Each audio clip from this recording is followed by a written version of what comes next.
Kembali lagi di channel Mas Hud.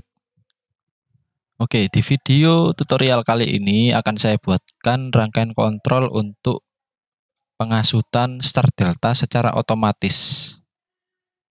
Oke, kita langsung saja buat programnya. New file, lalu kita buat programnya. Nanti kita membutuhkan 2 tombol, karena ini otomatis ya, jadi cuma 2 tombol, start stop. Lalu 3 outputan, yang pertama untuk utama yang kontaktor utamanya, lalu untuk kontaktor yang star, lalu kontaktor yang delta, dan juga butuh timer untuk merubah dari star menuju ke delta. Oke, langsung saja kita buat S0 NC, ini S1, ini stop, ini start. Lalu untuk mainnya K1 main, kita buat pengunciannya, lalu kita buat untuk timernya, kita setting 5 detik.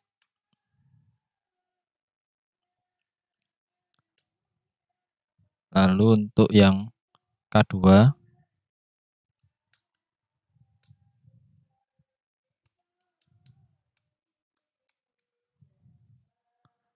ini star, ini lupa saya beri nama, kita beri label timer star to delta. Jadi timer ini mengubah star menjadi delta. CT0 01.02 K3 delta.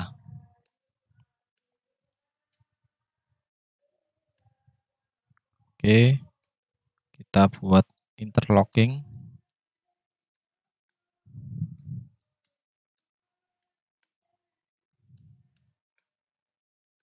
Jadi seperti ini. Nanti ketika K1 aktif, maka timer berjalan. Kan waktu K1, K2 juga aktif. Timer juga berjalan. Ketika timer aktif, timer akan memutuskan sinyal ke K2 dan menyalurkan sinyal ke K3.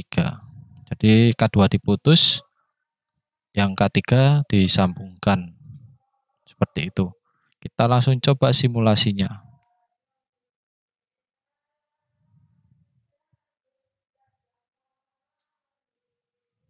Kita tekan tombol start.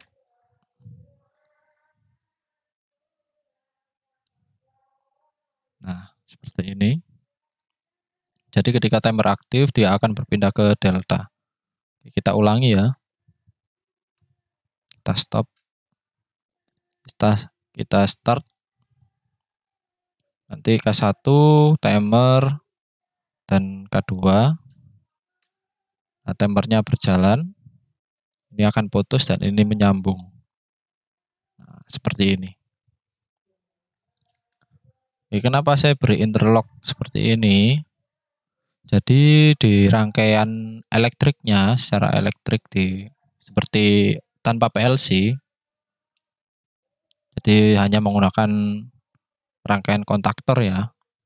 Di rangkaian pengasutan start delta itu butuh interlocking. Karena apa? Ketika menggunakan pengasutan start delta, antara start dan delta ini tidak boleh aktif bersamaan. Karena menurut rangkaian dayanya pun berbeda. Ini start itu jadi bagian sambungan motor XYZ-nya itu dihubung singkat, sedangkan K3 ini dirangkai sedemikian rupa sehingga membentuk rangkaian segitiga. Jadi seperti itu. Dan rangkaian start delta ini digunakan untuk mengurangi arus starting pada motor-motor listrik 3 fasa. Jadi biasanya untuk arus starting itu tinggi dari arus nominal. Makanya digunakan penghasutan start delta ini salah satunya untuk mengurangi arus starting. Untuk perhitungannya bagaimana kita bahas di lain video nanti jika ada kesempatan. Ini saya akan bahas rangkaian kontrolnya saja. Jadi seperti itu. Jadi ketika start K1 aktif, K2 juga aktif, timernya pun berjalan. Ketika timer aktif, maka timer akan memutuskan K2 dan mengaktifkan K3. Lalu kita stop. Seperti itu. Oke, kali ini cukup video tutorial dari saya untuk rangkaian start delta secara otomatis. Semoga bermanfaat bagi kalian semua. Sampai jumpa di video selanjutnya.